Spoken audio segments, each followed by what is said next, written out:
হ্যাঁ রে মালতী, তোর বাড়ি কেচাকেচি কালকে হচ্ছিল, কি ব্যাপার?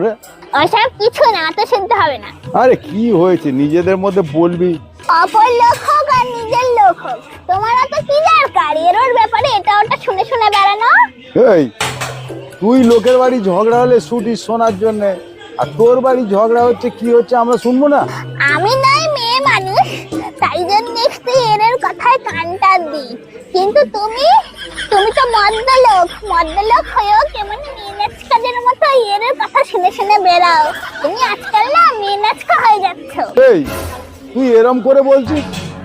তুই মেয়ের মতো ভালোবাসি, এত টাকা খাতায় ধার খেয়ে রয়েছিস, কোনোদিন কিছু বলি না, আর আজকে তুই এত বড় বড় কথা বলছিস? যা এখান থেকে ভাগ। তোমার দোকানে আর বসা যাবে না দেখছি। সবার কাছে গিয়ে বলবো যে তুমি মেয়েনাচকা হয়ে গেছো, সবার ঘরের খবর নিয়ে বেড়াও, সবাইকে দোকানে আসতে বারণ করবো।